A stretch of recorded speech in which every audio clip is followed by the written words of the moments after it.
Good evening, everyone. Assam competitive exam competitive চেনেলটোলৈ আপোনালোক সকলোকে স্বাগতম জনাইছোঁ। মই নীলাক্ষী ডেকাই। আজি মই আপোনালোকৰ লগত ডিছকাশ্যন কৰিবলৈ ওলাইছোঁ অসমৰ সাম্প্ৰতিক ঘটনাৱলীৰ ওপৰত। জানুৱাৰী টু এপ্ৰিল লাষ্টৰ ক্লাছত মই মাৰ্চ আৰু এপ্ৰিলৰ ডিছকাশ্যন কৰিছিলোঁ।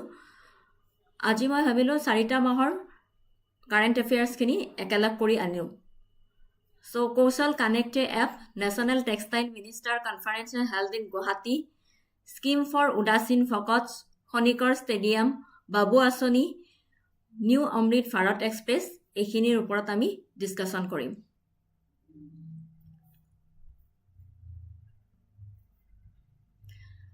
সদায় আমি ক্লাছটো আৰম্ভণিতে এটা সুন্দৰ কটেৰে আৰম্ভ কৰোঁ। আজি মই লৈ আহিলোঁ ডক্টৰ APJ আব্দুল কালামৰ এটা সুন্দৰ উদ্ধৃতিৰে ক্লাছটো আৰম্ভ কৰিবলৈ ওলাইছোঁ। Education is the K two unlock the golden ডোৰ of freedom. খুব ধুনীয়া সুন্দৰ কোট হয় ডক্টৰ APJ আব্দুল কালামৰ। কোটটোত এইখিনিতে কৈছিলে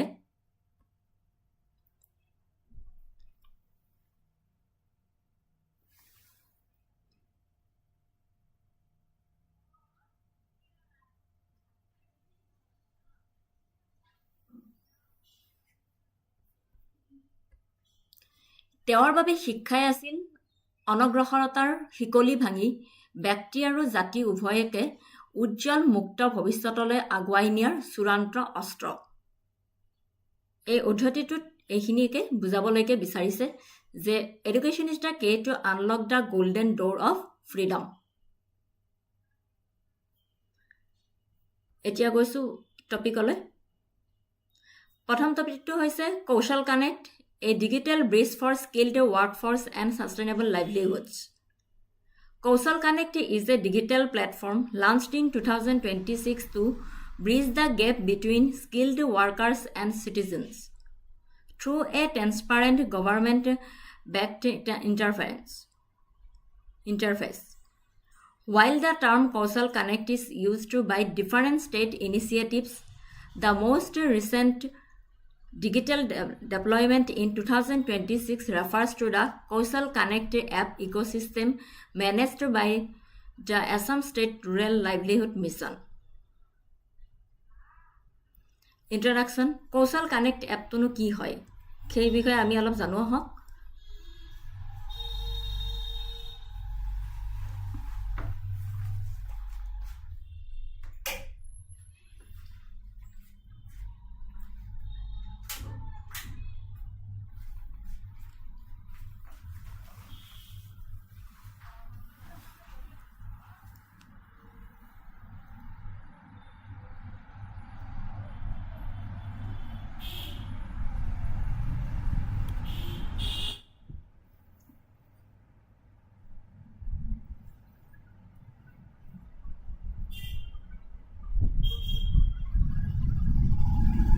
The Kaushal Connect app is a dual interface mobile application developed by the government of Assam.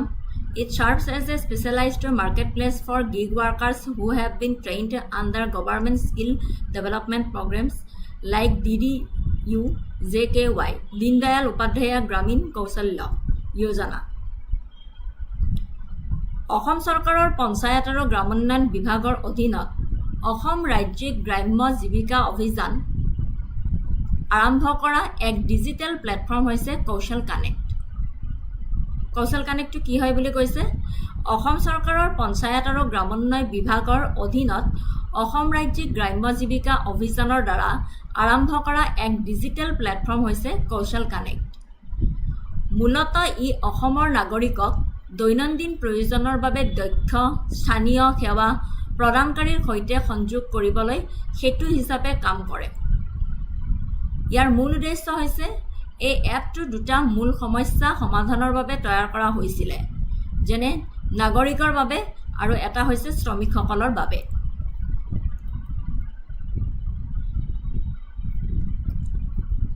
নাগৰিকৰ বাবে যিটো সমাধান কৰা হৈছিলে সেইটো কৈছে যে ই ওচৰতে পৰীক্ষিত চৰকাৰী প্ৰশিক্ষিত পেছাদাৰী যেনে প্লাম্বাৰ, ইলেক্ট্ৰিচিয়ান বা বিউটিচিয়ান বিচাৰি উলিওৱাৰ এক নিৰ্ভৰযোগ্য উপায় প্ৰদান কৰে। শ্ৰমিকসকলৰ বাবে দ্বিতীয়টো হৈছে শ্ৰমিকসকলৰ বাবে ই DDU, GKY আৰু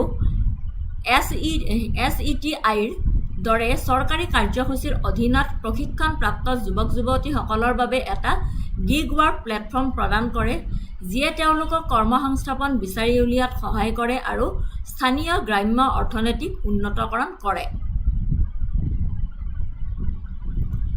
কেনেকৈ কাম কৰে? পৰিৱেশ তন্ত্ৰটোক দুটা বিশেষ গ্ৰুপত বিভক্ত কৰা হৈছে। কৌশল সংযোগ, নাগৰিক এপ, য'ত ব্যৱহাৰকাৰীয়ে জিলা অনুসৰি সেৱা প্ৰদান কৰিব বিচাৰিব পাৰে, প্ৰফাইল চাব পাৰে আৰু সেৱাৰ অনুৰোধ প্ৰেৰণ কৰিব পাৰে। বুজি পাইছেনে? কৌশল কানেক্ট এপটো হৈছে অসম চৰকাৰৰ পঞ্চায়ত আৰু গ্ৰামোন্নয়ন বিভাগৰ অধীনত অসম ৰাজ্যিক গ্ৰাম্য জীৱিকা অভিযান দ্বাৰা আৰম্ভ কৰা এক ডিজিটেল প্লেটফৰ্ম হৈছে কৌশল কানেক্ট।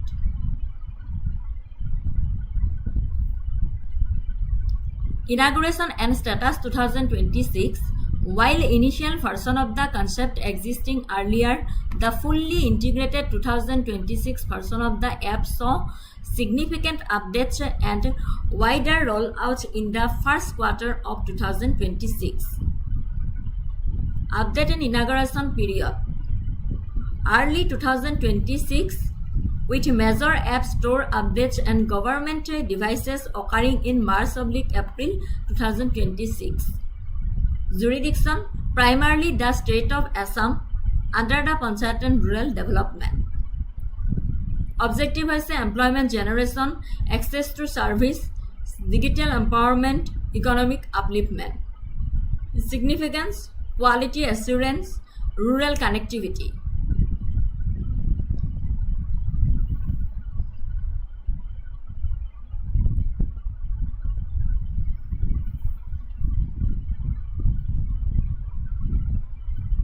পৰিৱেশ তন্ত্ৰটোক দুটা বিশেষ গ্ৰুপত বিভক্ত কৰা হৈছে বুলি ক'লো এইমাত্ৰ।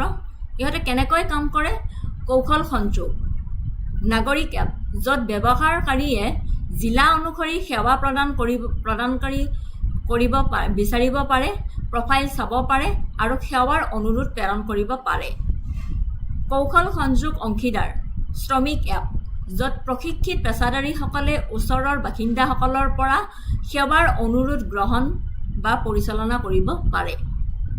মূল বৈশিষ্ট্যসমূহ হৈছে প্ৰশিক্ষিত পেছাদাৰী, তালিকাভুক্ত সকলো শ্ৰমিক চৰকাৰী প্ৰশিক্ষিত, যিয়ে এক স্তৰৰ বিশ্বাস আৰু নিৰ্ভৰযোগ্যতা নিশ্চিত কৰে।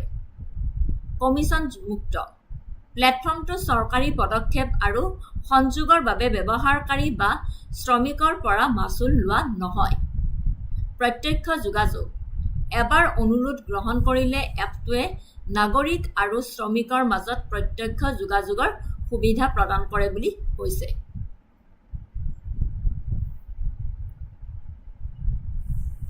Feedback ecosystem, data driven governance, এইকেইটা হ'ল significance. Conclusion, The Kaushal Connect app 2026 represents a sophisticated step toward Viksit Bharat by leveraging technology to solve local employment challenges. By turning certified skills into a searchable digital asset, it empowers the youth of Assam to become self-reliant while providing citizens with a secure and efficient way to access essential services. It stands as a model for how state government can effectively utilize digital public infrastructure to boost local economics. বুজিব পাৰিছে কৌশল app কি হয়? কৌশল connect এপটো কি হয়?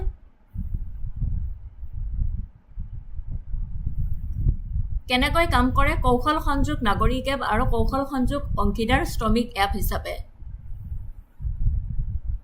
আৰু এই এপটোৰ দুটাই মূল উদ্দেশ্য আছিলে নাগৰিকৰ বাবে আৰু শ্ৰমিকসকলৰ বাবে। অসম চৰকাৰৰ পঞ্চায়ত আৰু গ্ৰামোন্নয়ন বিভাগৰ অধীনত অসম ৰাজ্যিক গ্ৰামীণ অভিযানৰ দ্বাৰা আৰম্ভ কৰা এক ডিজিটেল প্লেটফৰ্ম হৈছে কৌশল কানেক্ট। ঠিক আছে, ই অসমৰ নাগৰিক দৈনন্দিন প্ৰয়োজনৰ বাবে দক্ষ স্থানীয় সেৱা আৰু প্ৰদানকাৰীৰ সৈতে সংযোগ কৰিবলৈ সেতু হিচাপে কাম কৰে।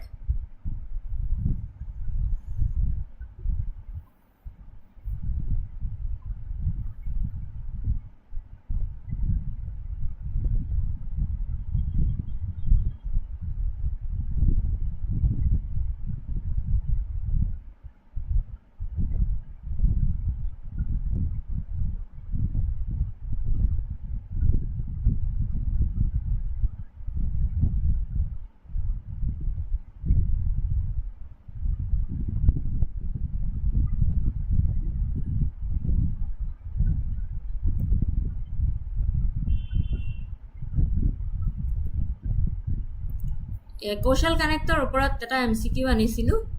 Consider the following statements regarding the Kaushal Connect initiative launched in 2026.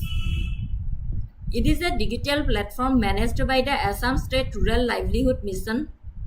The platform is exclusively designed for the industrial sector to hire full-time permanent employees. It utilizes a transparent government-backed interface to bridge the gap between skilled workers and citizens. Which of the statements given above is are correct? Statement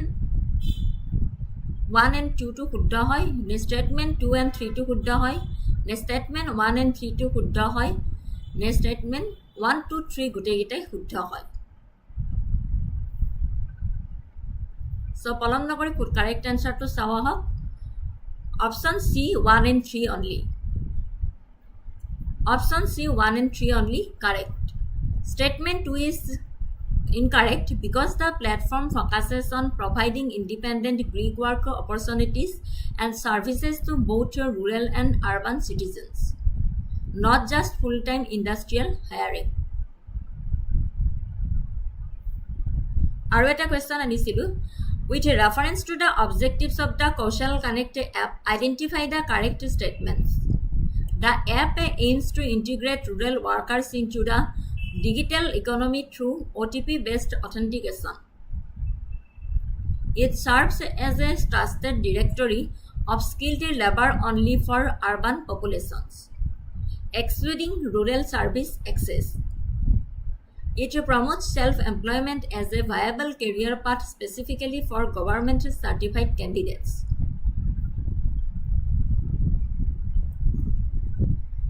Select the correct answer using the codes given below.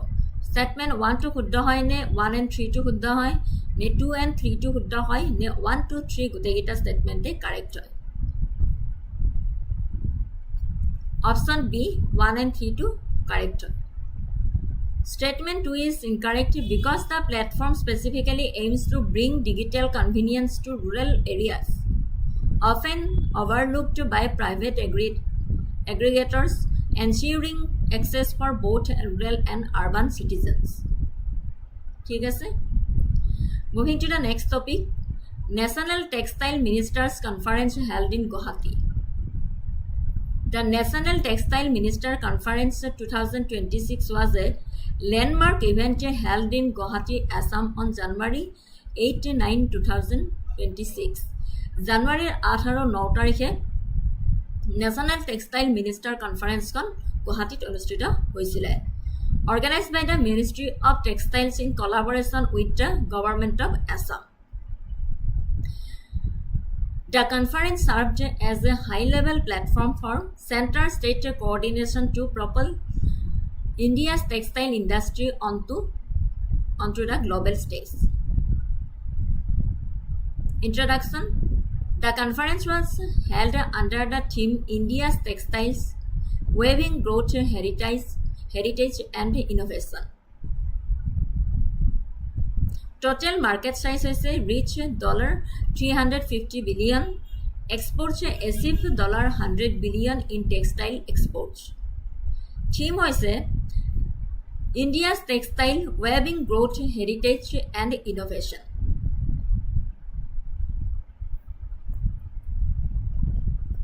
Objective to transform 100 high potential districts into global export championship and elevate 100 aspirational districts into self-reliant hubs. Strategy: using a data-driven scoring system based on export performance, MSME ecosystem and workforce presence to priorities interventions. দুবাৰ লিখা গ'ল ইয়াতে ষ্ট্ৰেটেজিটো দুবাৰ আহিল তাৰ বাবে ক্ষমা খুজিছোঁ অসম চৰকাৰৰ সহযোগত বস্ত্ৰ মন্ত্ৰালয়ৰ উদ্যোগত অনুষ্ঠিত হোৱা ৰাষ্ট্ৰীয় বস্ত্ৰ মন্ত্ৰী সন্মিলন ভাৰতৰ বস্ত্ৰশিল্প বয়ন বৃদ্ধি ঐতিহ্য আৰু উদ্ভাৱন শীৰ্ষক বিষয়বস্তু অনুসৰণ কৰি অনুষ্ঠিত কৰা হৈছিল 2030 চনৰ ভিতৰত $350 বিলিয়ন বস্ত্ৰ বজাৰ আৰু $100 বিলিয়ন ৰপ্তানি লাভ কৰিবলৈ ৰাজ্য আৰু কেন্দ্ৰীয় নীতিসমূহক একাকাৰ কৰাৰ লক্ষ্য আছিল এই সন্মিলনখনৰ বুজি পাইছে অসম চৰকাৰৰ সহযোগত বস্ত্ৰ মন্ত্ৰালয়ৰ উদ্যোগত অনুষ্ঠিত হোৱা ৰাষ্ট্ৰীয় বস্ত্ৰ মন্ত্ৰী সন্মিলন ভাৰতৰ বস্ত্ৰশিল্প বয়ন বৃদ্ধি ঐতিহ্য আৰু উদ্ভাৱন শীৰ্ষক বিষয়বস্তুটো অনুসৰণ কৰি 8 আৰু 9 তাৰিখে গুৱাহাটীত এইখন অনুষ্ঠিত কৰা হৈছিল উদ্ভাৱন আৰু আন্তঃগাঁথনি PM মিত্ৰ উদ্যান কাৰিকৰী বস্ত্ৰশিল্প আৰু স্থানীয় উৎপাদন বৃদ্ধিৰ বাবে জিলা নেতৃত্বাধীন বস্ত্ৰ ৰূপান্তৰ DLTT পৰিকল্পনা আৰম্ভ কৰা বিষয়ক কেন্দ্ৰ কৰি আলোচনা কৰা হৈছিল এই বৈঠকে বিশেষ বিৰাসত বিকাশত উন্নয়ন আৰু ঐতিহ্য নীতিক শক্তিশালী কৰি তুলিছিল ভাৰতৰ বিশ্বব্যাপী উৎপাদন কেন্দ্ৰ হিচাপে স্থান দিয়াৰ লগতে ইয়াৰ চহকী হস্ততাঁত পৰম্পৰা ৰক্ষা কৰিছিল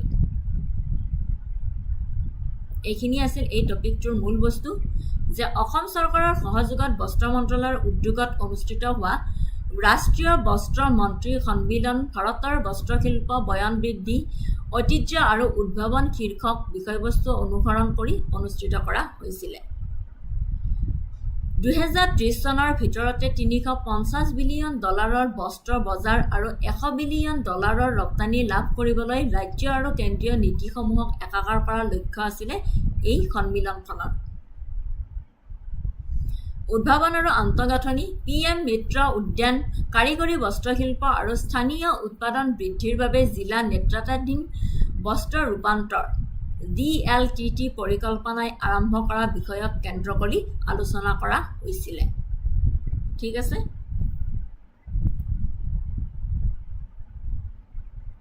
Conclusion The Guwahati Conference concluded by establishing unified national strategy by bridging the gap between state-level policies and central initiatives. The event set the stage for a more competitive, sustainable, support-oriented textile ecosystem. The shift toward technical textile and the empowerment of northeastern artisans are expected to be the primary drivers for reaching the ambitious 2030 economic targets. বুজি পাইছেনে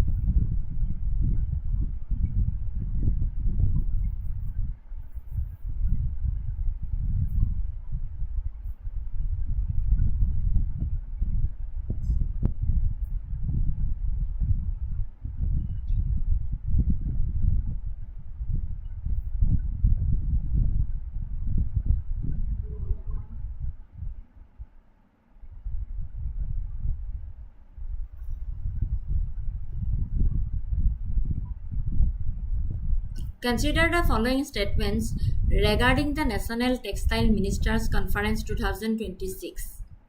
The conference was held in Guwahati with the theme India's Textiles Weaving Growth, Heritage and Innovation. A primary objective discussed was to reach a total textile market size of $600 billion by 2030. The event emphasized the Vision 2030 target of achieving $100 billion in textile export. Which of the statements given above are correct? Statement 1 and 2 to শুদ্ধ হয় নে statement 1 and 3 to নে statement 2 and 3 to শুদ্ধ নে 1 2 3 গোটেইকেইটা statementে শুদ্ধ হয় পলম নকৰি শুদ্ধ উত্তৰটি চাওঁ আহক option B 1 and 3 only. Statement 2 is incorrect because the target market size for 2030 is 350 billion. আমি অলপ আগতে পঢ়িলো not 600 billion. Baki 1 and 3 to correct hoy. The conference was held in Guwahati with the theme of আমি পঢ়িছিলো অলপ আগতে India's textile weaving growth, heritage and innovation. The event emphasized the Vision 2030 target of achieving $100 billion in textile export. Etu correct hoy. Moving to the next topic, financial assistance scheme for Udasin Bhakats. আপোনালোকে পঢ়িছে চাগে পেপাৰত introduction launched officially on January 2nd January 2026 by Chief Minister Dr. Himanta Biswa Sharma. The scheme honors the lifelong spiritual dedication of Udasin Bhakats. In the Assamese Vaishnavi tradition, Udasin Satras are those where the monks remain celibate and do not engage in traditional economic activities or household lives. These monks dedicate their lives to perform daily rituals, teaching secret texts, and preserving the state's cultural heritage. Objectives: social security, cultural preservation, institutional support. Key points of the scheme: financial aid, direct benefit transfer, target beneficiaries, geographical spread, nodal department. Significance is recognition of spiritual labor, safeguarding heritage, economic stability.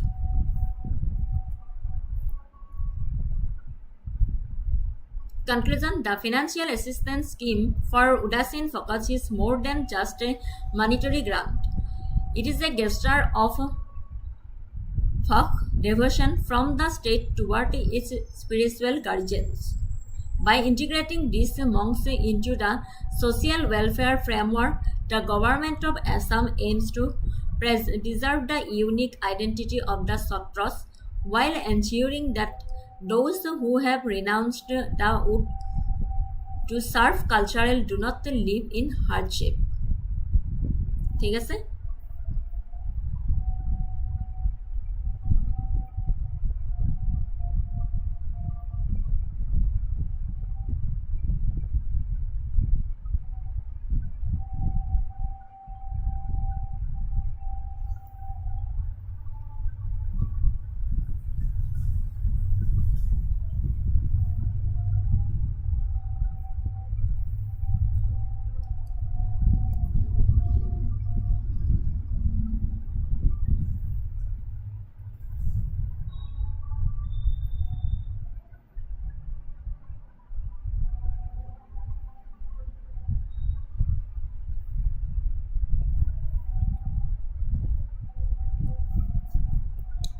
কি কৈছিলে যে ৰাজ্যখনৰ ঐতিহাসিক ক্ষেত্ৰসমূহত মঠৰ প্ৰতিষ্ঠান বাস কৰা বৈষ্ণৱী সন্ন্যাসী উদাসীন ভকতক সহায়ৰ বাবে অসম চৰকাৰে 2026 চনৰ 2 জানুৱাৰীত উদাসীন ভকতৰ বাবে আৰ্থিক সাহায্য আঁচনি আৰম্ভ কৰিছিলে বুজিব পাৰিছে ৰাজ্যখনৰ ঐতিহাসিক ক্ষেত্ৰসমূহত মঠৰ প্ৰতিষ্ঠান বাস কৰা বৈষ্ণৱী সন্ন্যাসী উদাসীন ভকতক সহায়ৰ বাবে অসম চৰকাৰে 2026 চনৰ 2 জানুৱাৰীত উদাসীন ভকতৰ বাবে আৰ্থিক সাহায্য আঁচনি আৰম্ভ কৰিছিল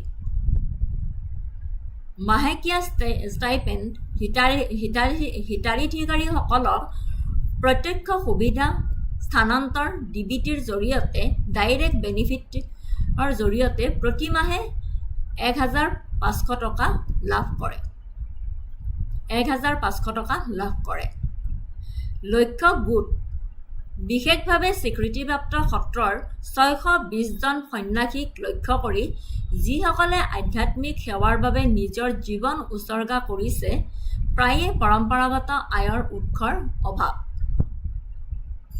উদ্দেশ্য আছিলে এই স্কিমটোৰ এই আঁচনিখনে সন্ন্যাসীসকলক সামাজিক সুৰক্ষা আৰু আৰ্থিক স্থিতিশীলতা প্ৰদান কৰে অসমৰ অন্যান্য সত্ৰীয়া সংস্কৃতি আৰু নৱবৈষ্ণৱী পৰম্পৰা সংৰক্ষণত সহায় কৰে ভৌগোলিক প্ৰসাৰ একাধিক জিলা সামৰি লৈছে সত্ৰ ব্যৱস্থাৰ সাংস্কৃতিক হৃদপিণ্ড মাজুলীত হিতাধিকাৰীৰ সৰ্বাধিক কেন্দ্ৰীভূতকৰণ আছে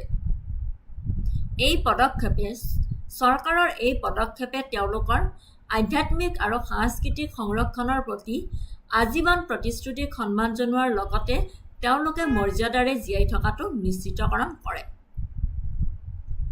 বুজিব পাৰিছে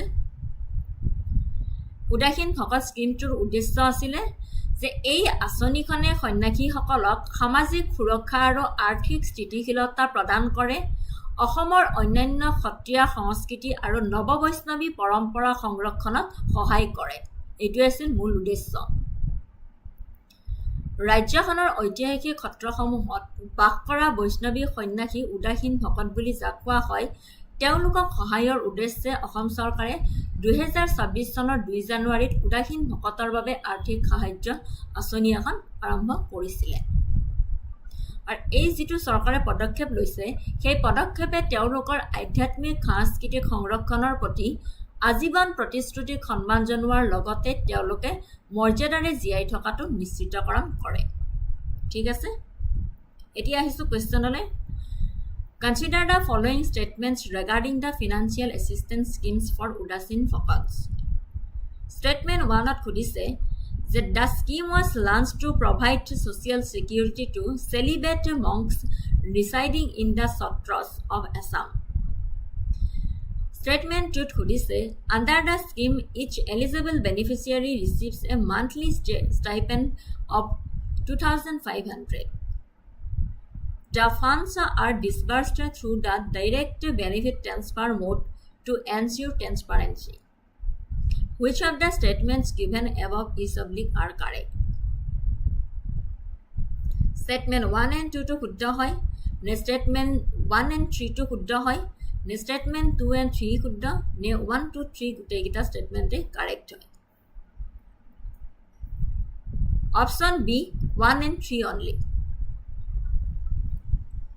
1 number আৰু 3 number statement to শুদ্ধ হয় statement 2 to incorrect হয় because the monthly stipend provided under the scheme is 1,500 not 2,500 আমি অলপ আগতে পঢ়িছো 1,500 হয় monthly stipend আৰু এটা কোৱেশ্চন আনিছিলো with reference to the implementation of the financial assistance scheme for Udasin Phokats consider the following statements statement 1 at খুদিছে The Directorate of Cultural Affairs, Government of Assam is the nodal agency for this scheme.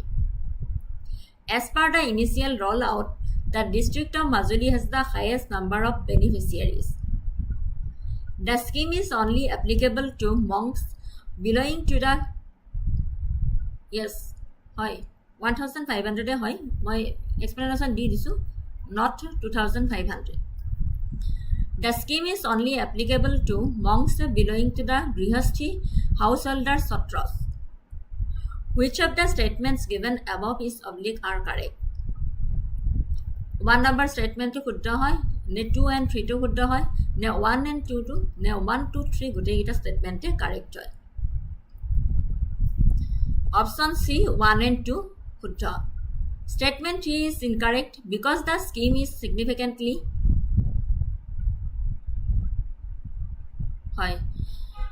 because the scheme is specifically targeted at Udasin Phokats celibate monks who do not have family support or personal income, unlike those in Grihasthi Satras. Hekarne statement 3 to incorrect boli koise. ঠিক আছে 1 আৰু 2 টো শুদ্ধ হয় The Directorate of Cultural Affairs Government of Assam is the nodal agency for this scheme correct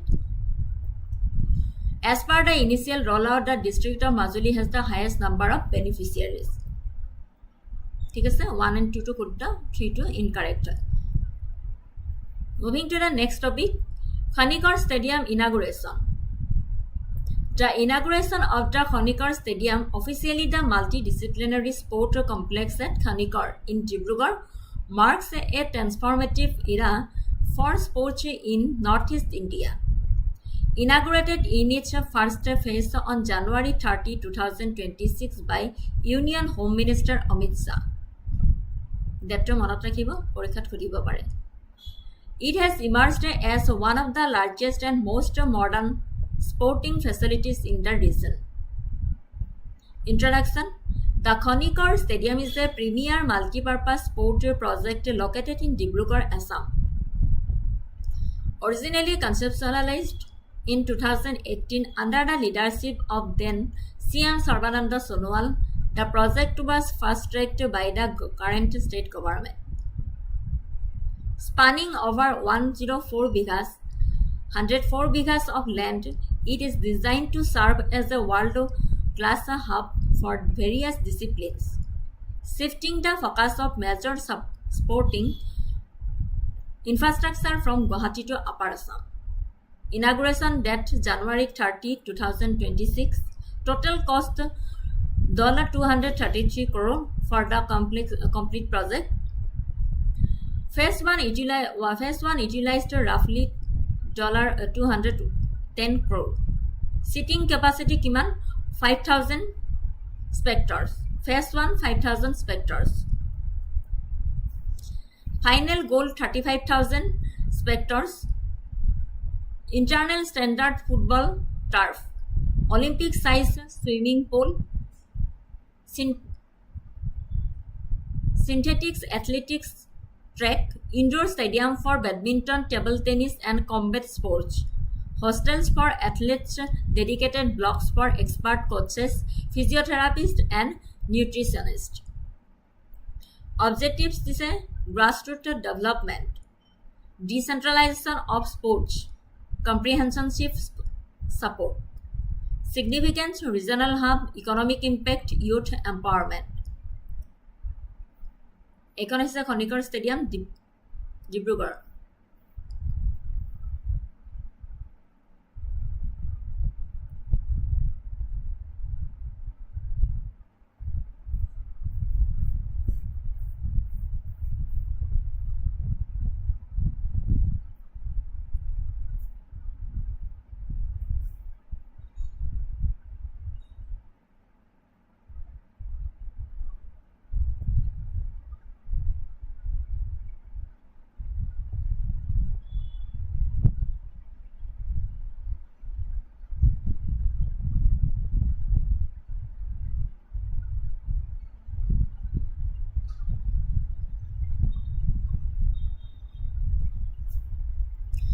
(2026) চনৰ 30 জানুৱাৰীত অসমৰ ডিব্ৰুগড়ৰ খনিকৰ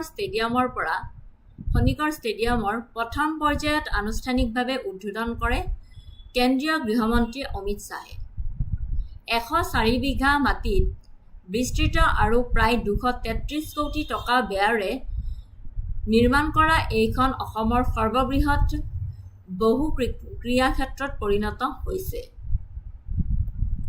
বিশ্বমানৰ এই সুবিধাত ফুটবল এথলেটিক্স আৰু সাঁতোৰাৰ বাবে উন্নত আন্তঃগাঁথনিৰ বৈশিষ্ট্য আছে প্ৰাৰম্ভিক পৰ্যায়ত 5000 দৰ্শকৰ বাবে ঠাই থকাৰ বিপৰীতে অৱশেষত গুৱাহাটীৰ সৰুসজাই ষ্টেডিয়ামক অতিক্ৰম কৰি 35000 দৰ্শকক আতিথ্য প্ৰদান কৰিব পৰাকৈ এই ষ্টেডিয়ামখন ডিজাইন কৰা হৈছে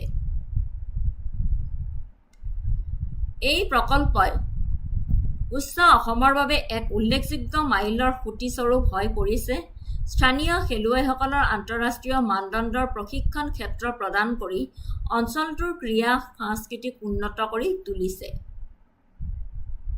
বুজিব পাৰিছেনে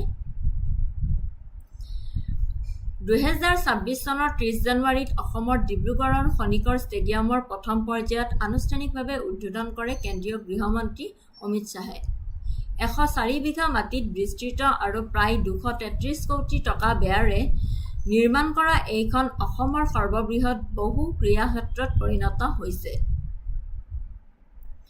বিশ্বমানৰ এই সুবিধাত ফুটবল, এথলেটিক্স আৰু সাঁতোৰৰ বাবে উন্নত আন্তঃগাঁথনিৰ বৈশিষ্ট্য আছে। প্ৰাৰম্ভিক পৰ্যায়ত 5,000 দৰ্শকৰ বাবে ঠাই থকাৰ বিপৰীতে অৱশেষত গুৱাহাটীৰ সৰুসজাই ষ্টেডিয়ামকো অতিক্ৰম কৰি 35,000 দৰ্শকক আতিথ্য প্ৰদান কৰিব পৰাকৈ এই ষ্টেডিয়ামখন ডিজাইন কৰা হৈছে।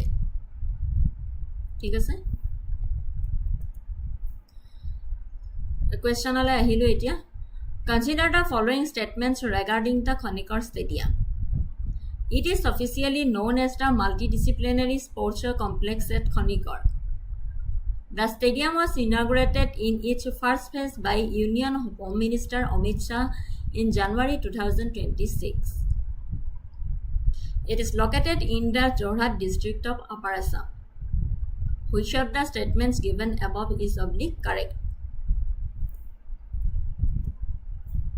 Statement 1 and 2 to শুদ্ধ হয়।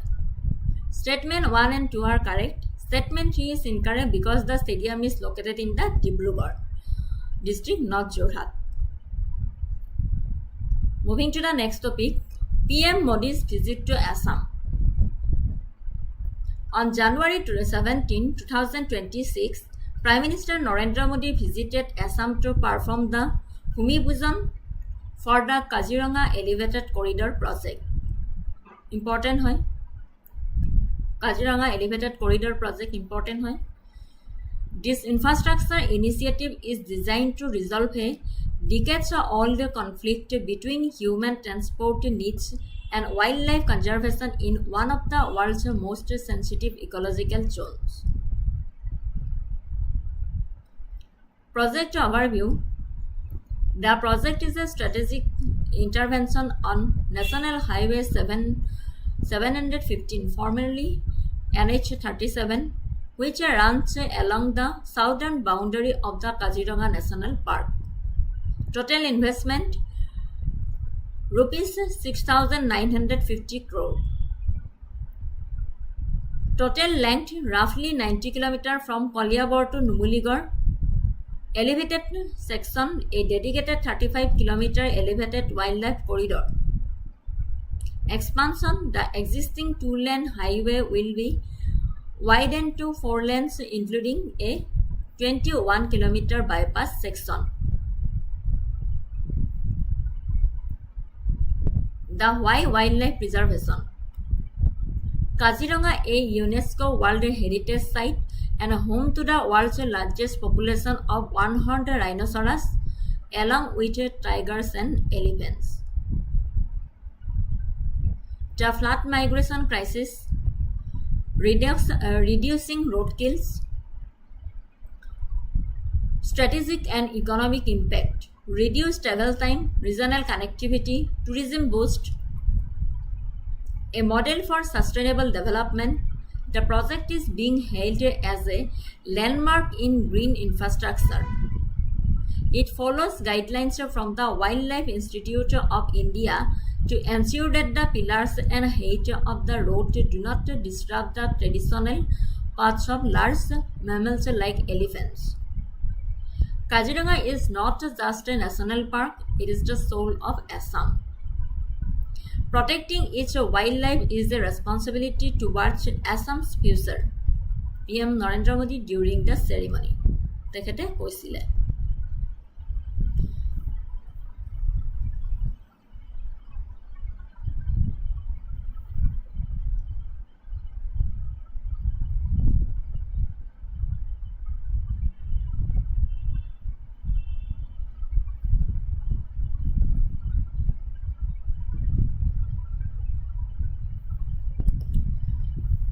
ৰাষ্ট্ৰীয় ঘাইপথ 37 আৰু কাজিৰঙা ৰাষ্ট্ৰীয় উদ্যানৰ বন্যপ্ৰাণীৰ মাজত সংঘাত লাঘৱ কৰিবলৈ নিৰ্মাণ কৰা হৈছে ভাৰতৰ অসমৰ এক বৃহৎ আন্তঃগাঁথনি প্ৰকল্প। আমি শুনিবলৈ পাই আছিলোঁ যে বন্যপ্ৰাণী আৰু মানুহৰ মাজত সংঘাত ৰাষ্ট্ৰীয় ঘাইপথ 37 আৰু কাজিৰঙা ৰাষ্ট্ৰীয় উদ্যানৰ বন্যপ্ৰাণীৰ মাজত সংঘাত লাঘৱ কৰিবলৈ নিৰ্মাণ কৰা হৈছে ভাৰতৰ অসমৰ এক বৃহৎ আন্তঃগাঁথনি প্ৰকল্প। এশিঙীয়া গড়ৰ বাবে বিখ্যাত উদ্যানখন সঘনাই ঋতু অনুসৰি বানপানীৰ ফলত কাৰ্বি আংলং পাহাৰৰ ওখ ঠাইলৈ যাবলৈ জীৱ-জন্তুৱে ঘাইপথ পাৰ হ'বলগীয়া হয়। মূল প্ৰকল্পৰ বিৱৰণ। উদ্দেশ্যটো আছিলে ঘাইপথৰ ৩৫ কিলোমিটাৰ অংশ উচ্চ কৰি বন্যপ্ৰাণীৰ পথ হত্যা ৰোধ কৰা, বানপানীৰ সময়ত জীৱ-জন্তুৰ বাবে নিৰাপদ যাতায়াত নিশ্চিতকৰণ কৰা। গঠন। প্ৰকল্পটোত একাধিক উচ্চ অংশ আৰু পশুৰ আণ্ডাৰপাছ অন্তৰ্ভুক্ত কৰা হৈছে, যাৰ ফলত পথৰ তলত বাধাহীনভাৱে চলাচল কৰিব পৰা যায়। প্ৰভাৱ। ইয়াৰ লক্ষ্য হৈছে বাঘ, হাতী, গড়ৰ দৰে বিভিন্ন প্ৰজাতিৰ সংৰক্ষণৰ সৈতে আঞ্চলিক সংযোগৰ মাজত ভাৰসাম্য ৰক্ষা কৰা, যিবোৰে প্ৰায়ে ৰৈখিক আন্তঃগাঁথনিৰ বাবে বাসস্থানৰ খণ্ডিতকৰণৰ সন্মুখীন হয়।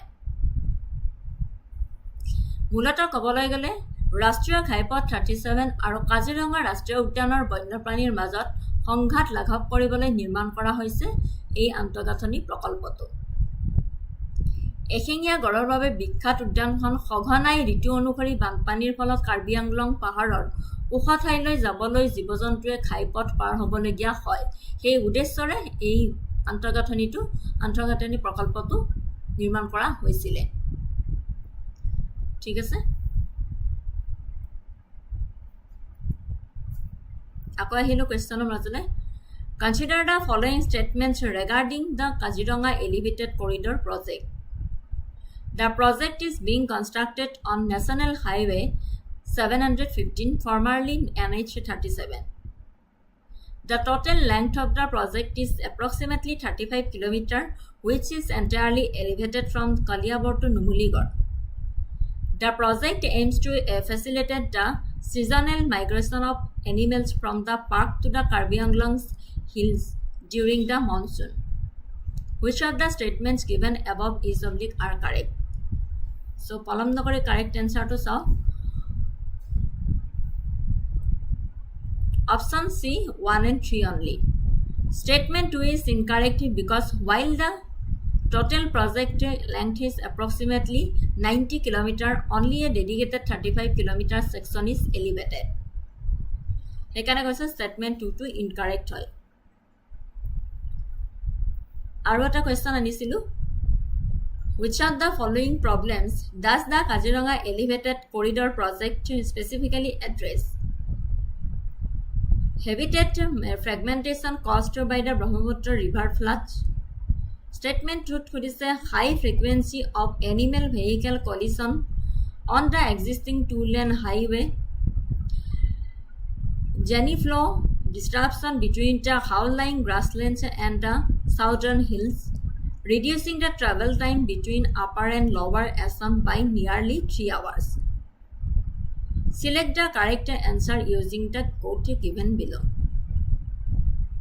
Statement 1 to 3 শুদ্ধ, 2 and 3 1 to 1 3 4 1 2 3 4 গোটেইকেইটা correct হয়।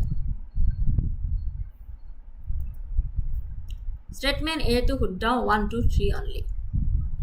Statement 4 is incorrect because the project is expected to reduce travel time by nearly 1 hour, not 3 hours. ঠিক আছে, বুজি পাইছেনে?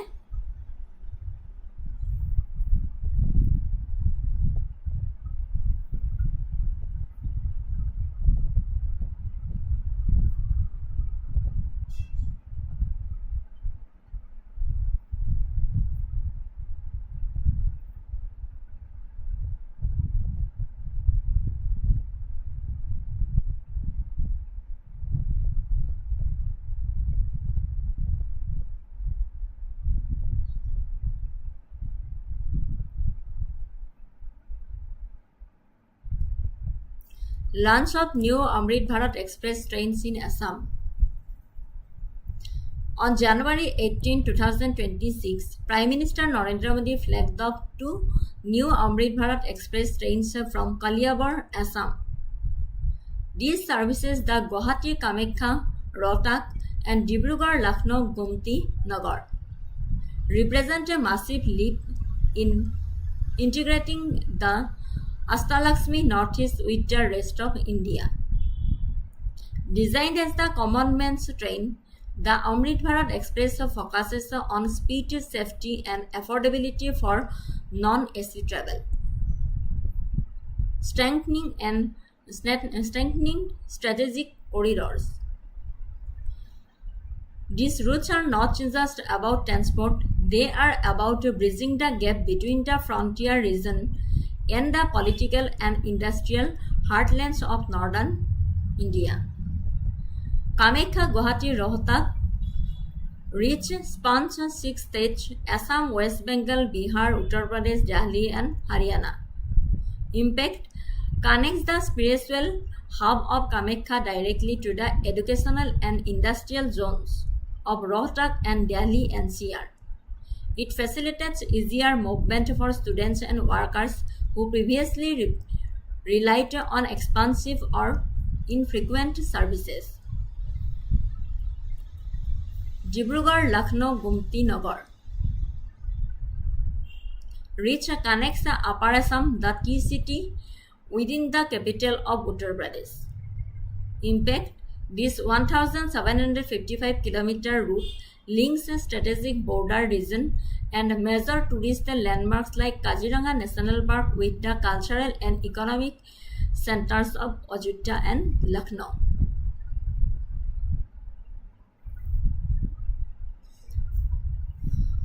Advanced push-pull technology, faster acceleration, time efficiency, smooth ride, high-end amenities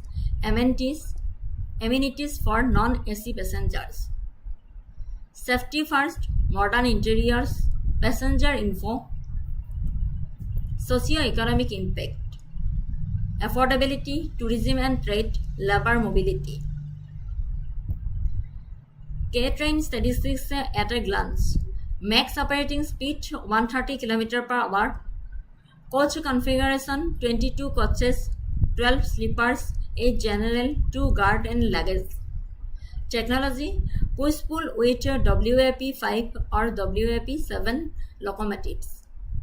Special provisions: specially designed toilets and ramps for disabled passengers.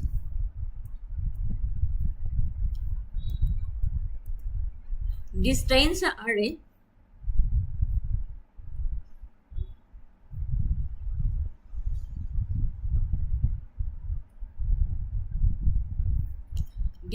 are a core part of the government's plan to have 200 Amrit Bharat train sets operational within the next few years, ensuring that speed and scale reach every corner of the country.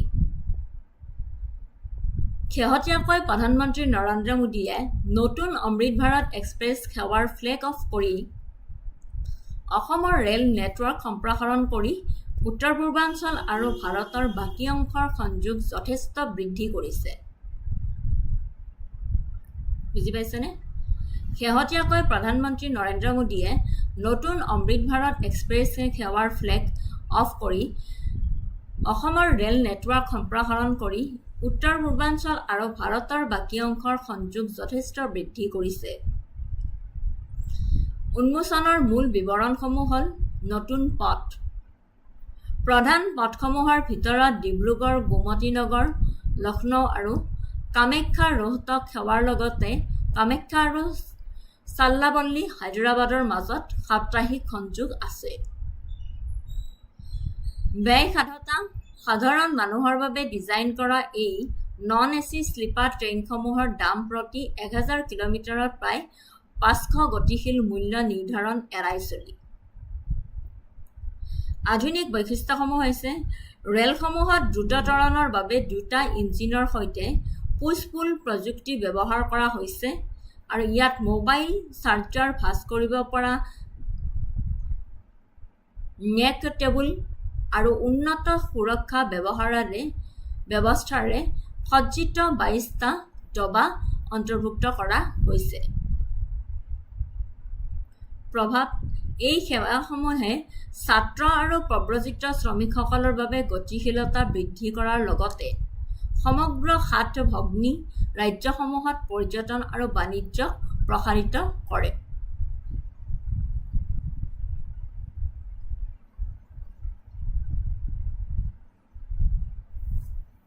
বুজিব পাৰিছেনে?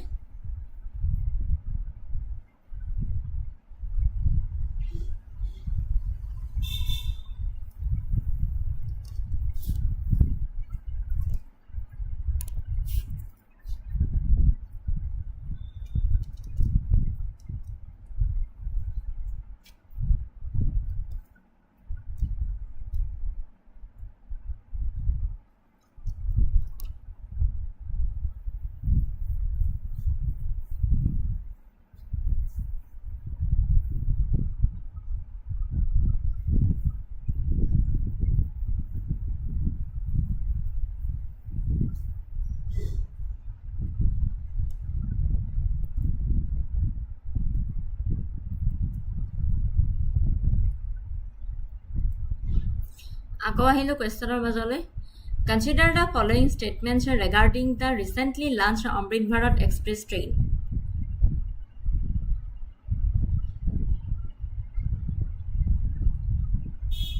Consider the following statements regarding the recently launched Amrit Bharat Express trains. The Prime Minister flagged off 2 new services, Kamekhya, Rohtak and Dibrugarh Gomti Nagar. These trains are based on push-pull technology with locomotive at both ends. The Amrit Bharat Express is designed primarily as a high-speed, fully air-conditioned service. Which of the statements given above is oblique are correct? Statement 1 and 2 to শুদ্ধ, নে 2 and 3 to, নে 1 and 3, নে 1 to 3 গোটেইকেইটা শুদ্ধ হয়। Consider the following statements regarding recently launched Amrit Bharat Express trains.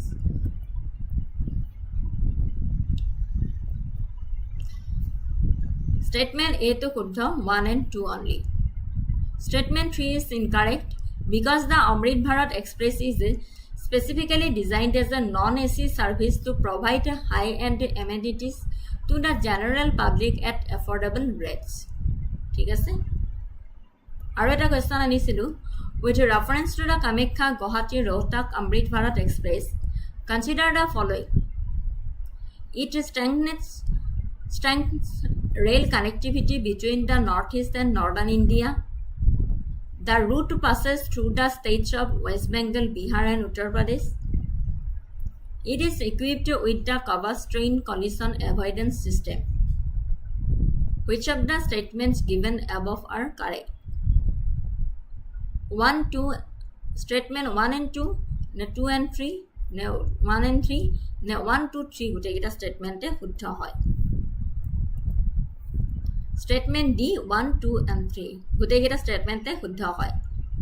All statements are correct. The train covers 6 states in total and incorporates advanced safety features like Kavach and CCTV in all coaches. বুজিবলৈ পাৰিছেনে? Moving to the next topic, Babu Asoni, Mukhyamantri Nijut Babu Asoni.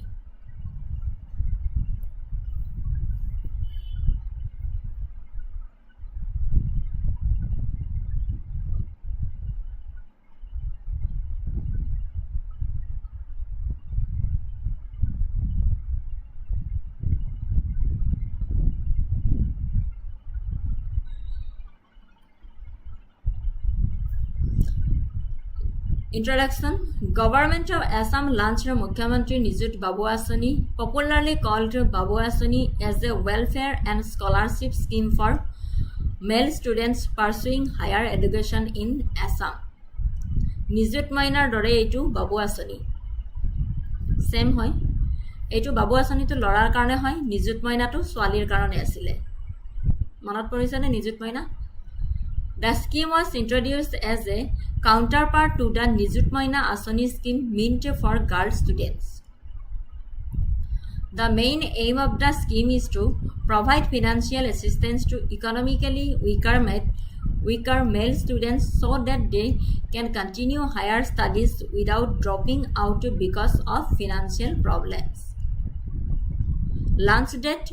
The scheme was announced by Assam Chief Minister Himanta Biswa Sharma on 1 January 2026 and implementation began from 1st February 2026. Financial assistance. Undergraduate male students receive 1,000 per month. Postgraduate PG student for male students receive 2,000 per month. এটো মনত ৰাখিব পৰীক্ষাত আহিব আন্ডাৰগ্ৰেজুৱেট ষ্টুডেণ্টে কিমান পাব 1,000 monthly 1,000 কে দিয়া হ'ব আৰু পোষ্ট গ্ৰেজুৱেট ষ্টুডেণ্টক কিমান কে দিব 2,000 per monthly. The amount is provided for 10 months in an academic year. Eligibility কোন হ'ব be residents of Assam, study in government or provincialized institutions, belong to families with annual income below 4 lakhs, be enrolled in the first year UG or PG courses. Private / self-financed institutions students are generally excluded. Direct benefit transfer. The money is transferred directly into students' bank accounts through the DBT system. Direct benefit transfer through the student account joma hobo. Objective of the Babu Asoni: increase higher education enrollment among boys from economically weaker families, reduce dropout rates after higher secondary education, promote gender-balanced educational support in Assam, improve gross enrollment ratio in higher education, support implementation of NEP 2020 goals related to inclusive education. Significance of the scheme. Educational importance. The scheme helps students pay for books and stationery, internet and digital learning, transportation and hostel expenses, examination and academic cost. The financial support encourages continuity in education. Social importance. The scheme is significant because supports students from low-income families, encourages boys to continue studies instead of leaving education early, promotes social equality and educational inclusion. Economic importance. Better employment opportunities, skilled workforce development, economic growth of Assam. Government initiative related to Babu Asoni. Assam government has several initiatives loise hatot alongside Babu Asoni, such as Nijut Moina Asoni, etu janai hokolbe girlsor karone. Jiban Prerana scheme, last year মই পঢ়াইছিলো Jiban Anuprana scheme. Jiban Prerana scheme to ki asile support for fresh graduate to improve employability.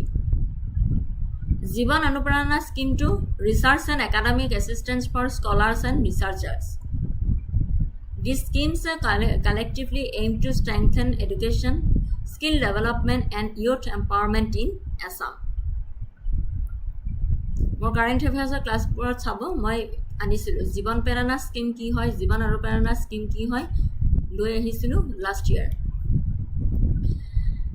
Challenges and criticism. Some people have raised a concern regarding proper implementation and verification, delays in payment distribution, dependency on government assistance, need for stronger monitoring system. Khehotia koi Mukhyamantri Nijut Babu Asoni hoise স্নাতক আৰু স্নাতকোত্তৰ PG পাঠ্যক্ৰমত অধ্যয়ন কৰা পুৰুষ ছাত্ৰৰ বাবে অসম চৰকাৰে আৰম্ভ কৰা বিত্তীয় সাহায্য আঁচনি। মুখ্যমন্ত্ৰী নিযুত বাবু আঁচনি হৈছে স্নাতক আৰু স্নাতকোত্তৰ পাঠ্যক্ৰমত অধ্যয়ন কৰা পুৰুষ ছাত্ৰৰ বাবে অসম চৰকাৰে আৰম্ভ কৰা বিত্তীয় সাহায্য আঁচনি। ইয়াৰে মূল উদ্দেশ্য হৈছে আৰ্থিকভাৱে দুৰ্বল পৰিয়ালৰ ল'ৰাক আৰ্থিক সমস্যা নোহোৱাকৈ উচ্চ শিক্ষা অব্যাহত কৰি ৰাখিবলৈ এই আঁচনিখনে সহায় কৰিছে। কন্যা ছাত্ৰীৰ বাবে নিযুত মইনা আঁচনিখনৰ সৈতে বাবু আঁচনিখনো একেই হয়।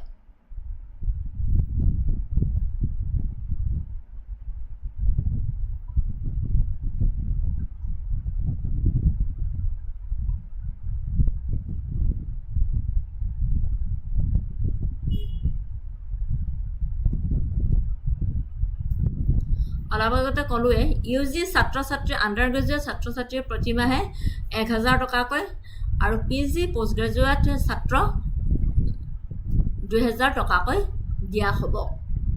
সাধাৰণতে শিক্ষাবৰ্ষত 10 মাহৰ বাবে সাহায্য প্ৰদান কৰা হয় আৰু কোনে কোনে আবেদন কৰিব পাৰিব?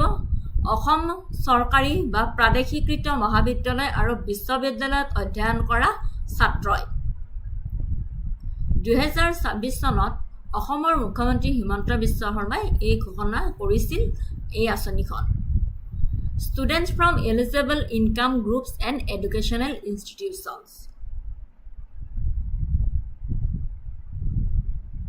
মূল উদ্দেশ্যটো আছিলে আৰ্থিকভাৱে দুৰ্বল পৰিয়ালৰ ল'ৰাক আৰ্থিক সমস্যা নোহোৱাকৈ উচ্চ শিক্ষা অব্যাহত কৰি ৰাখিবলৈ এই আঁচনিখনে সহায় কৰিছে।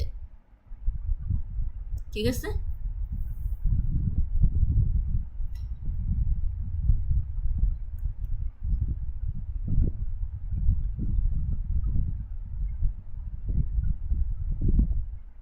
মুখ্যমন্ত্ৰী নিযুত বাবু আঁচনিৰ ওপৰত কুৱেশ্যন এটা আনিছিলোঁ।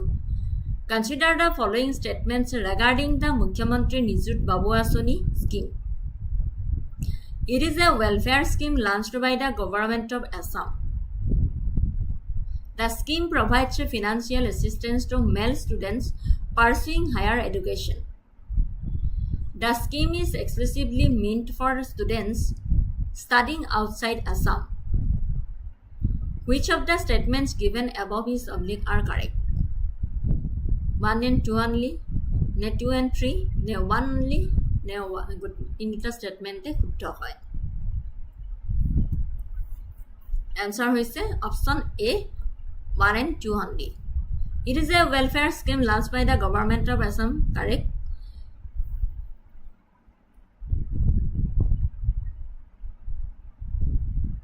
The scheme provides financial assistance to male students pursuing higher education.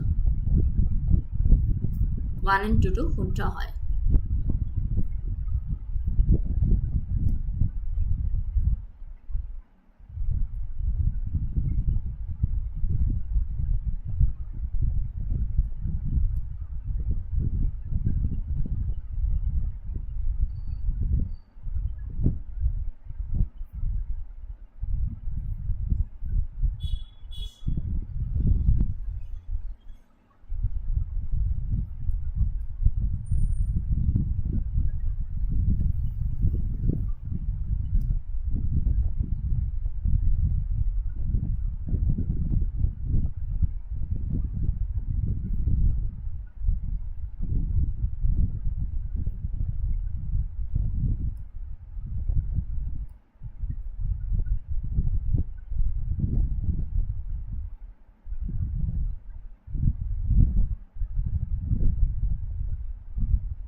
Moving to the next topic, Breakthrough Prize, the Oscars of Science. Assam scientific community reached a historic milestone in 2026 when Dr. Atanu Nath became the first scientist from Northeast India to be named a co-recipient of the Breakthrough Prize in Fundamental Physics, often hailed as the Oscars of Science. The award date. The winners of the 2026 Breakthrough Prize were announced in April 26, 2026. The official star-studded award ceremony, the television event that gives the prize is Oscars reputation, took place on April 18, 2026 at the Banker Hangar in Santa Monica, California. Barker Hangar in Santa Monica, California. About the Oscars of Science, Breakthrough Prize. The Breakthrough Prize is the world's largest and most lucrative scientific award, founded 2012 by Silicon Valley pioneers including Sergey Brin, Mark Zuckerberg, Priscilla Sun, and Yuri Milner. It honors transformative research in fundamental physics, life sciences, and mathematics. The prize money, each main prize is worth $2 million, which is more than double amount awarded for a Nobel Prize. The trophy winners receives a distinctive sculpture created by the artist. Olafur Eliasson, shaped like a toroid to symbolize the connection between the earth science and the cosmos.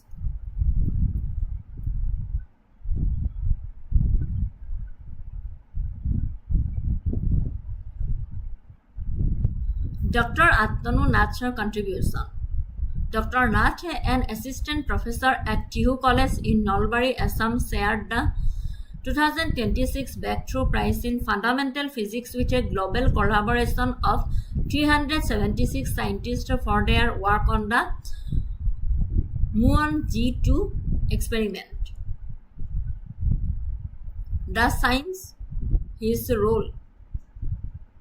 The team conducted high precision measurement of the muon,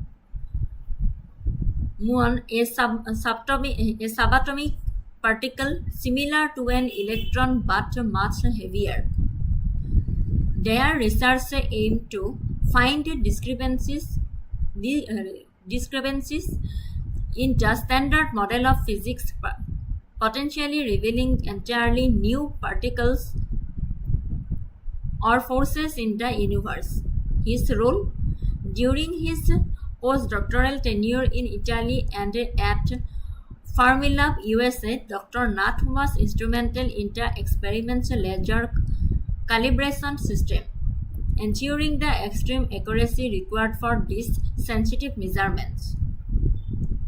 Significance of the award. The recognition of Dr. Nath is significant for several reasons. Regional pride, made in India success, precision over theory. Objectives of the award. Objective is celebrate scientists, to make scientists celebrate and give them the same cultural recognition as movie stars or athletes. Inspire the youth, to encourage students to pursue careers in STEM by making science feel exciting, accessible, and rewarding. Objectives are support innovation, to provide substantial financial freedom to researchers so they can continue pushing the boundaries of human knowledge. Public engagement, to communicate the wonders of science to the general public through a televised high production ceremony. ঠিক আছে?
অসমৰ বৈজ্ঞানিক সমাজে 2026 চনত এক ঐতিহাসিক মাইলৰ খুঁটিত উপনীত হ'ল যেতিয়া ডক্টৰ আতনু নাথে উত্তৰ পূব ভাৰতৰ প্ৰথমজন বিজ্ঞানী হিচাপে পৰিগণিত হয়, যাক প্ৰায়ে বিজ্ঞানৰ অস্কাৰ বুলি প্ৰশংসা কৰা মৌলিক পদাৰ্থ বিজ্ঞানৰ বেক থ্ৰু বঁটাৰ সহপ্ৰাপক হিচাপে নিৰ্বাচিত হয়।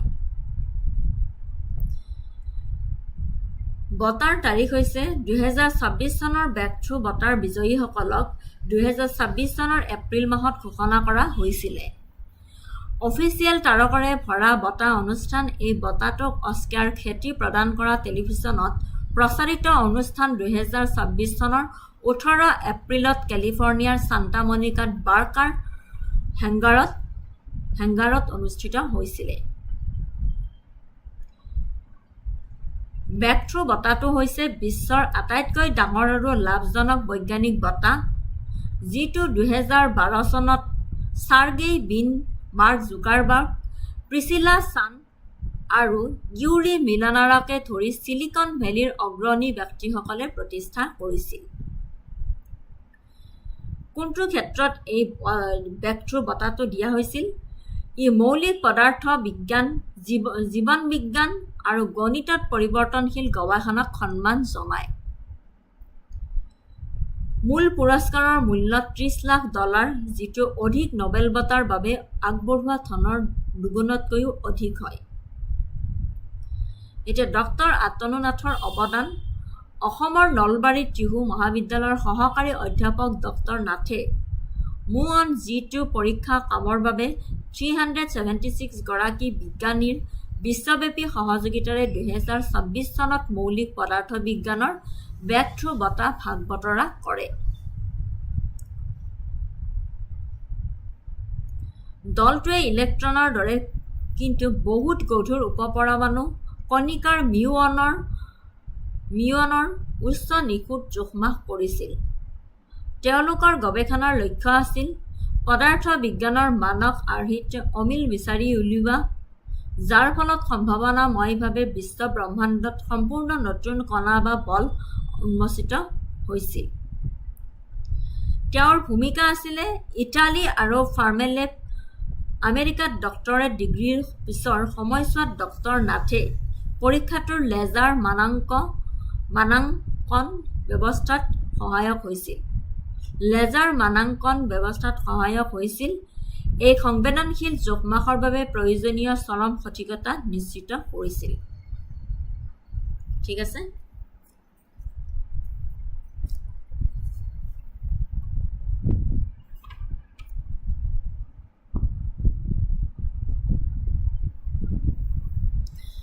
Who is Dr. Atanu Nath? Dr. Atanu Nath is an Indian physicist and assistant professor who gained international recognition in 2026 as a co-recipient of the Breakthrough Prize in Fundamental Physics, a prestigious award often referred to as the Oscars of Science.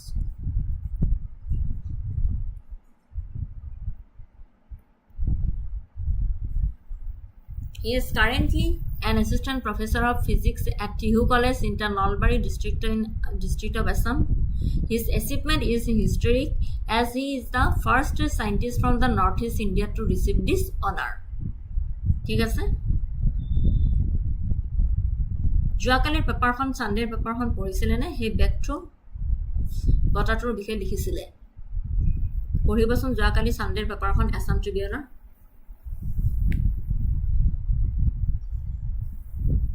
Background and education এইখিনি আপোনালোকে পঢ়ি ল'ব। Scientific Research Center Muon G2 Experiment, the Research Specific Contribution, Career Path এইখিনি আপোনালোকে পঢ়ি চাব, বুজি ল'ব। এতিয়া কোৱেশ্যনৰ ফালে আহিলোঁ। Consider the following statements regarding the Breakthrough Prize.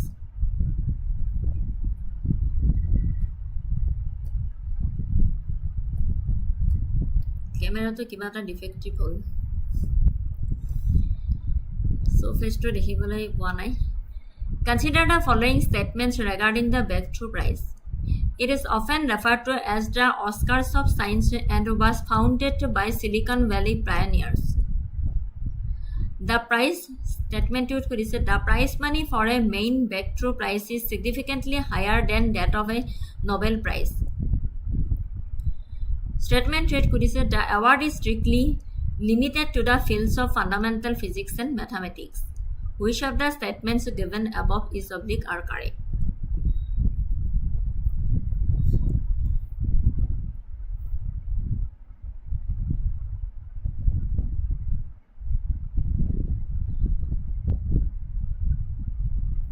So statement 1 and 2 to শুদ্ধ হয় 3 to incorrect হয় the prize also honors research in life science in addition to physics and mathematics সেইকাৰণে statement 3 to incorrect বুলি কৈছে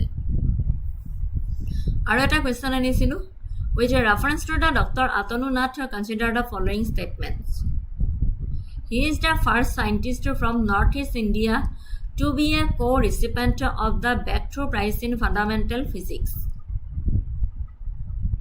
At the time of award announcement, he was serving as an assistant professor at TU College in Nalbari.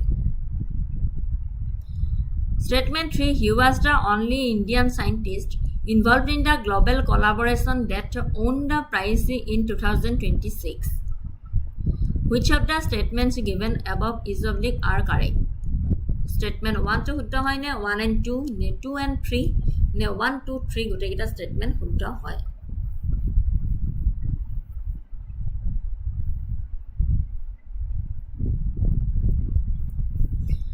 Statement 1 and 2 শুদ্ধ option B statement 1 and 2 শুদ্ধ 1 to correct হয় Dr. Atanu Nath physicist from Assam made headlines as the first scientist from the northeast region of India to be a part of team honored with the Breakthrough Prize in Fundamental Physics. This is a massive milestone for the scientific community in Northeast India. Statement 2 to correct. At the time of recognition was highlighted, Dr. Nath was indeed serving as an assistant professor in the Department of Physics at TU College, located in the Nalbari district of the Assam. His achievement brought significant pride to the local academic circuit. ঠিক আছে Statement 3 to incorrect হয় Dr. Nath's contribution is prestigious. He was not only Indian scientist involved. The Breakthrough Prize in Fundamental Physics is frequently awarded to large-scale global collaboration. This collaboration typically includes several Indian researchers from various institutes across the country. ঠিক আছে Moving to the next topic, Lassit 1 satellite.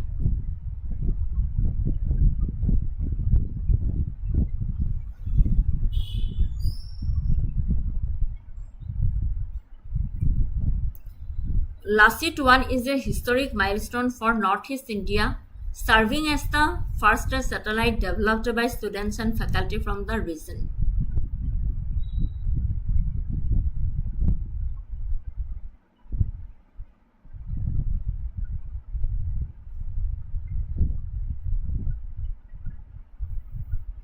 Lassit 1 is a historic milestone for Northeast India, serving as the first satellite developed by students and faculty from the region. Why the name Lassit?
Why the name Lasit? The satellite was named after Lasit Borphukan, the famous Ahom general who led Assam's victory in the Battle of Saraighat against the Mughal Empire in 1671.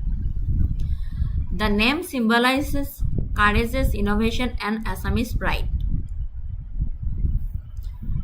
Full form Lasit stands for Leaf Amateur Communication Hub for Innovative Technologies. Who built it? The satellite was developed by Assam Donbosco University in collaboration with the private space engineering firm Truba Space. It was launched on January 12, 2026. Abroad ISRO's PSLV C-62 mission from the Satish Dhawan Space Center in Sriharikota. Technical significance and specification and purpose. Lasit 1 is a nanosatellite built on Dhruva Space's flight qualified P.2 platform. Its primarily functions were designed to address specific needs of the Northeast and the global amateur radio community.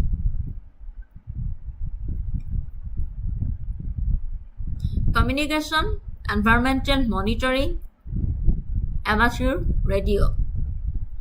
Communication, it featured a store and a forward system. This allowed a short message to be sent from the ground stored on the satellite and retransmitted during later passes. A vital tool for disaster response where traditional networks often rail due to the floods or landslides. Environmental monitoring. Equipped with IoT sensors, the satellite was designed to monitor atmospheric parameters like temperature, humidity, and pollution levels. Amateur radio. It was intended to be accessible to the global amateur radio community for communication experiments and training. Case significance, regional first, collaborative effort, capacity building. What happened after launch? Unfortunately, the PSLV C-62 mission experienced a problem during the rocket's third stage. Because of this anomaly, the payloads, including Lasit 1, could not reach their intended orbit successfully. Even though the mission did not fully succeed operationally, it is still considered a historic achievement because it was the Northeast's first satellite mission. It showcased Assamese student talent and it encouraged future space research in the region.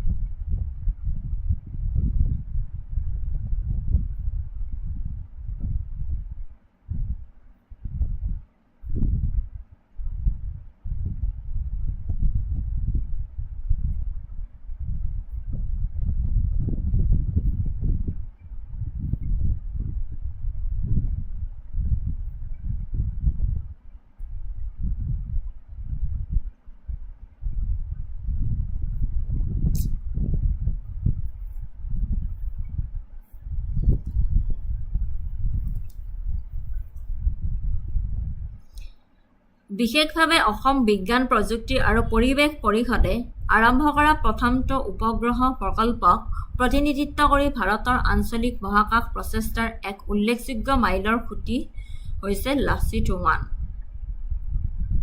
কিংবদন্তি Ahom general Lachit বৰফুকনৰ নামেৰে নামকৰণ কৰা হৈছে এই উপগ্ৰহটো। ভাৰতীয় মহাকাশ গৱেষণা সংস্থাৰ কাৰিকৰী সহযোগত নিৰ্মিত নেনো স্যাটেলাইট। উদ্দেশ্য হৈছে সামৰ্থ্য বিকাশ, তথ্য সংগ্ৰহ, কাৰিকৰী প্ৰশিক্ষণ। অসমৰ পৰা ছাত্ৰ-ছাত্ৰী আৰু গৱেষকসকলক উপগ্ৰহ ডিজাইন আৰু মহাকাশ প্ৰযুক্তিৰ প্ৰশিক্ষণ দিয়াটো এটা উদ্দেশ্য।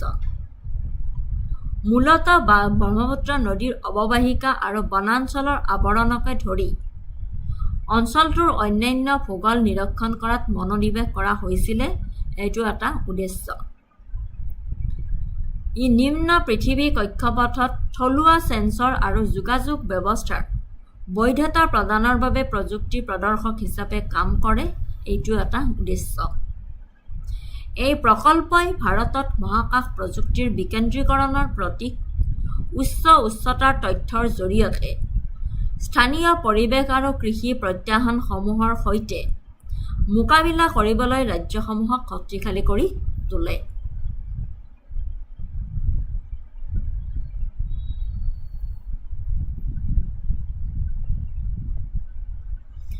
Questioner মাজলৈ আহিলো With reference to Lassit 1 consider the following statements The satellite was intended for educational and technology demonstration purpose It carried IoT and environmental monitoring payloads It was launched through GSLV rocket Which of the statements given are correct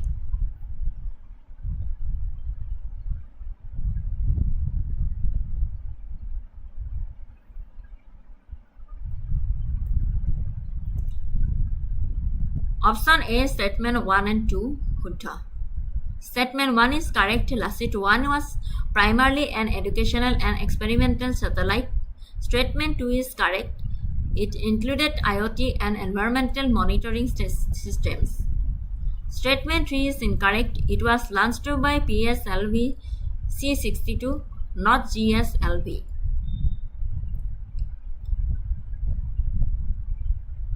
ঠিক আছে Moving to the next topic, FIFA World Cup 2026 Trophy Tour. The FIFA World Cup 2026 Trophy Tour sponsored by Coca-Cola made a historic stop in Guwahati on January 13, 2026.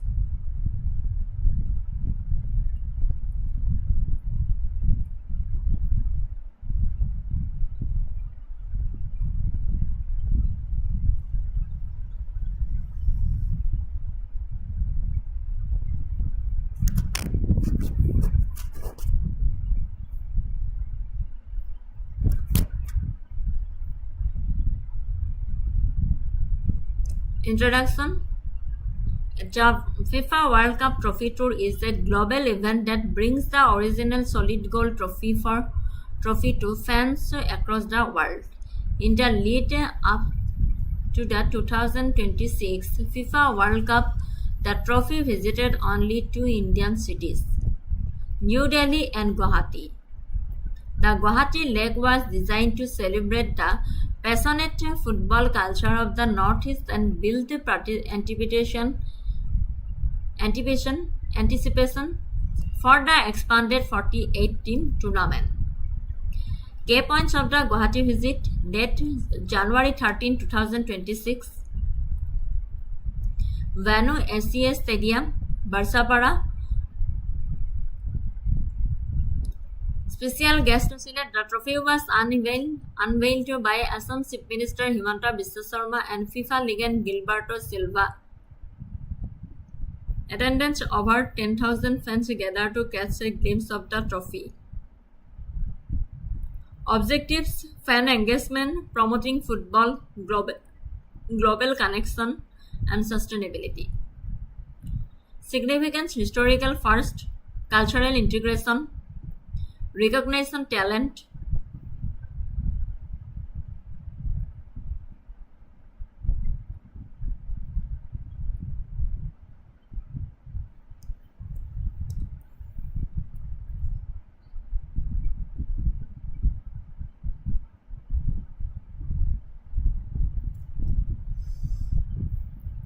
Coca-Cola পৃষ্ঠপোষকতাত অনুষ্ঠিত FIFA বিশ্বকাপ 2026 trophy টুৰে 2026 চনৰ 13 জানুৱাৰীত গুৱাহাটীত এক ঐতিহাসিক ষ্টপেজ কৰে।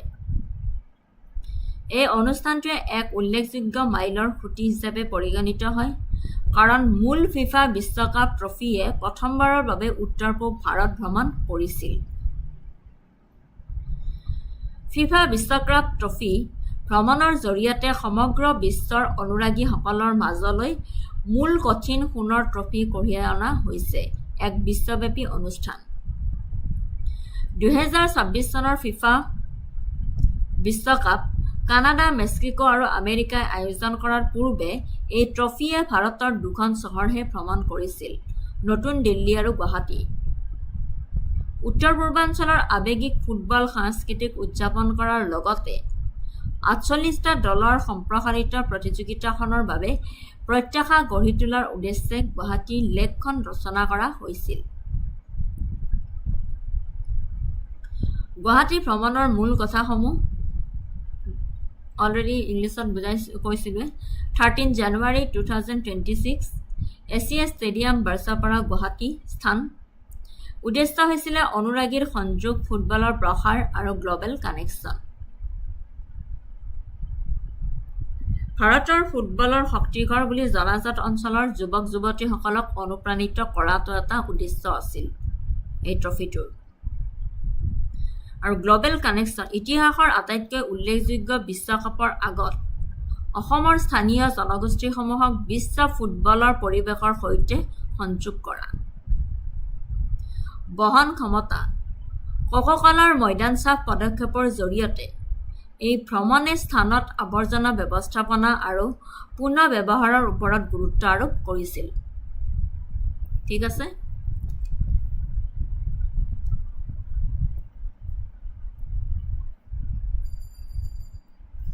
কুৱেশ্যনৰ মাজলৈ আহিলোঁ Consider the following statements regarding the FIFA World Cup 2026 trophy tour in Guwahati. Guwahati was one of the two Indian cities selected for the trophy tour, the other being New Delhi.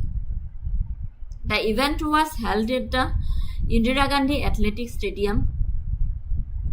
The trophy was unveiled in the presence of Brazilian football legend Gilberto Silva. Which of the statements given above is correct? 1 and 2 statement শুদ্ধ নে 2 and 3 statement শুদ্ধ নে 1 and 3 statement নে 1 2 3 শুদ্ধ Option C 1 and 3 only. তাৰ মানে Guwahati was one of the two Indian cities selected for the trophy tour, the other being New Delhi. এইটো শুদ্ধ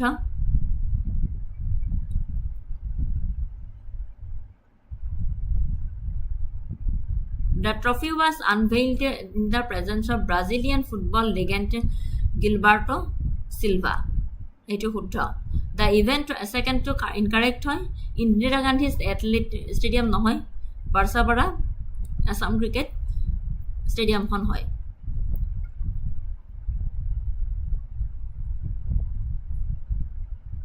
এছিয়া ষ্টেডিয়াম বাৰছাপাৰা নৰ্থ সৰুসজাই ঠিক আছে সেইকাৰণে ষ্টেটমেন্ট 2 টো ইনকাৰেক্ট বুলি কৈছে Moving to the next topic, Assam's economic transformation from insurgency to high-tech industry.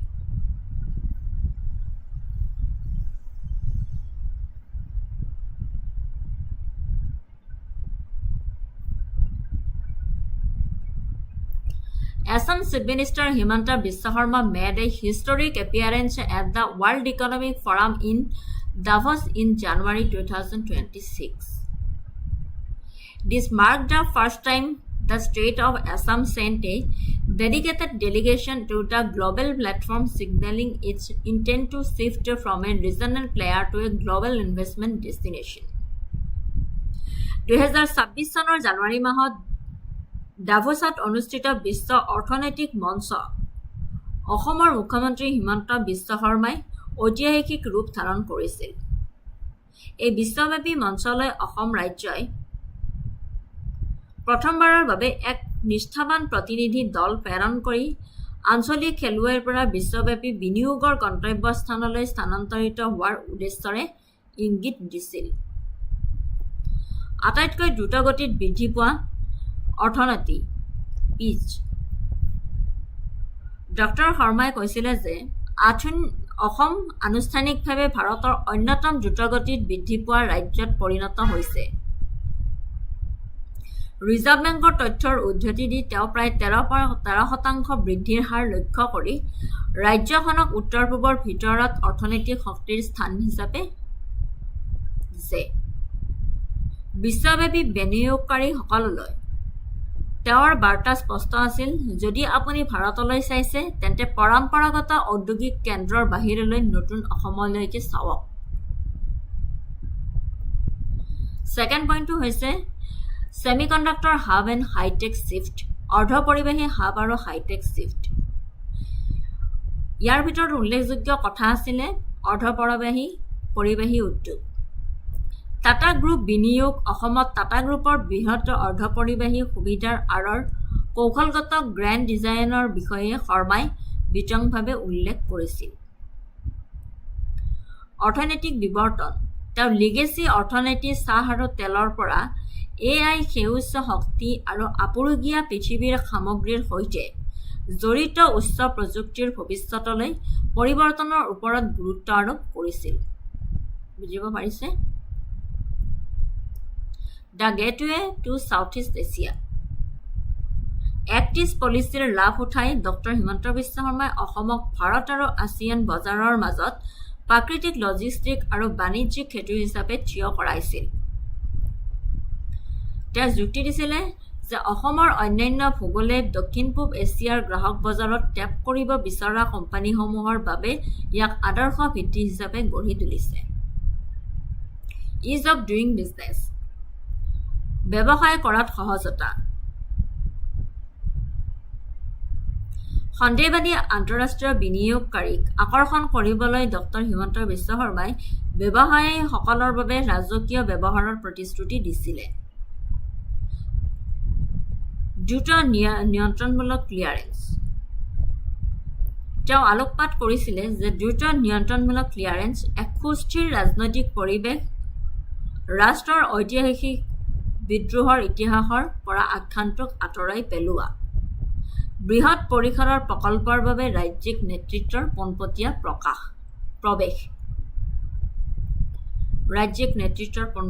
প্ৰৱেশ। ঠিক আছে।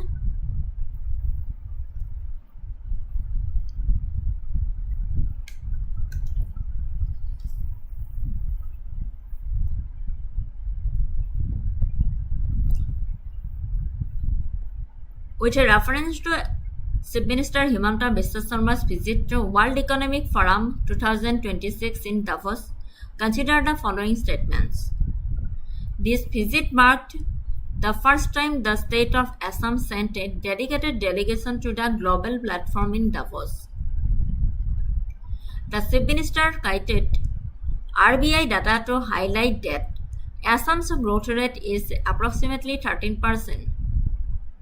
The primary objective of the visit was to promote Assam's traditional legacy sectors of tea and oil exclusively. Which of the statements given above are correct?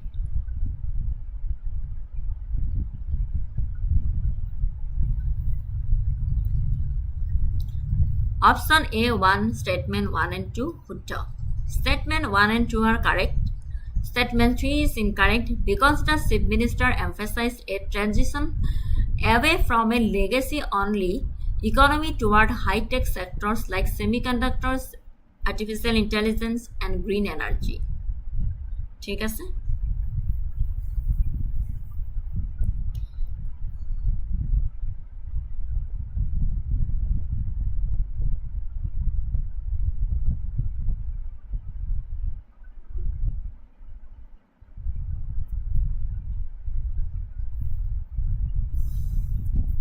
Thank you.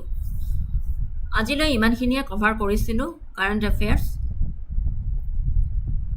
Thank you so' much. যিসকলে ইমান পৰে মোৰ ক্লাছটো চালে তেওঁলোকক অশেষ ধন্যবাদ জ্ঞাপন কৰিছোঁ। শেষত নতুন ক্লাছ এটিত লগ পোৱাৰ উদ্দেশ্যৰে আজিলৈ মই বিদায় মাগিছোঁ। শুভৰাত্ৰি, ভালকৈ পঢ়ি থাকক। আজিৰ ক্লাছটো চাই যিসকলে ভাবিছে উপকৃত হৈছে বুলি, যাতে অইনসকললৈকেও শ্বেয়াৰ ছাবস্ক্ৰাইব কৰি দিয়ে, যাতে তেওঁলোকৰো সুবিধা হয়। যিসকলে আপকামিং এক্সামবোৰৰ কাৰণে প্ৰিপাৰেশ্যন কৰি আছে, শ্বেয়াৰ কৰি দিয়ে।